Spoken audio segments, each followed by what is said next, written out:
case and the ruling the other day, and I'm going to comment about the media again because there was a gentleman on TV night before last who said this is the most divisive case in the country today. So anything that undermines public confidence in what happens here is very important. It's important for this town. It's important for this country to have people have confidence in the result of this trial, whatever it is. And I don't care what it is. But people have to be confident. There are people on the media, on reputable sites, that are saying things that are totally bizarre. And I'm going to cite one only because it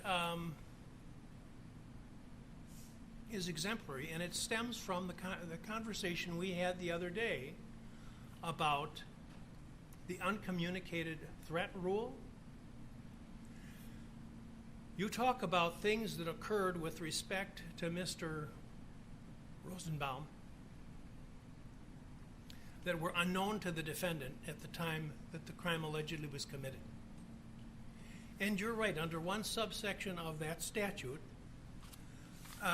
the defendant has to have been aware of the incident in order to be an operative fact. But there's another one, the uncommunicated threat rule, which is an ancient rule of our law, which I talked about at the time of the ruling. And the Jackson case discussed it somewhat.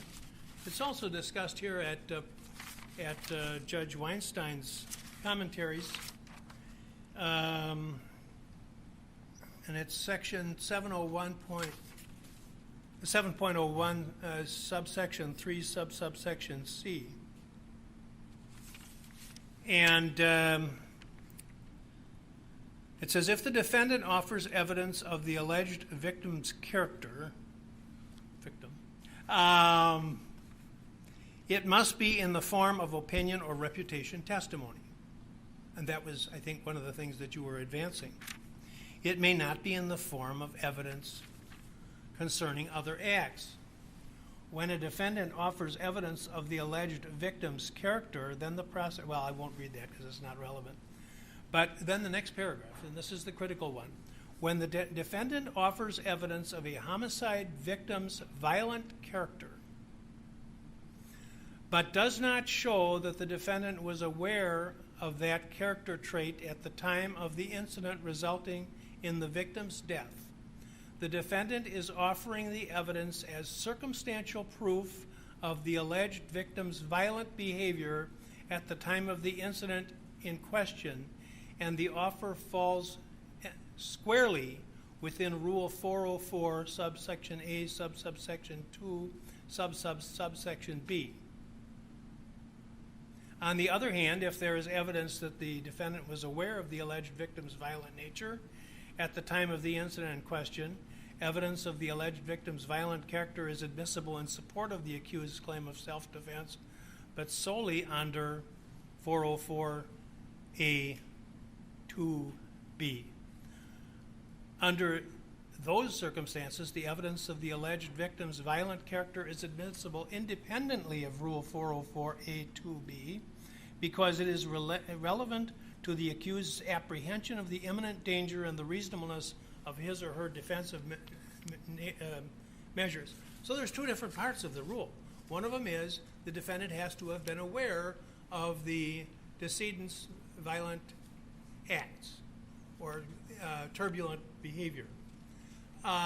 In the other one, it's circumstantial evidence of the victim's violent behavior at the time of the incident. That's what I admitted it on. Now, one of these, this was on CNN, Jeffrey Toobin and another attorney there, and the comment was made that the ruling was incomprehensible. And I think they obviously are not familiar with this rule. That's our law.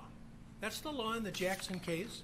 It's the law in the case of the United States against Craig A. Smith, which is 230 Federal 2nd 300, Seventh Circuit case from 2000.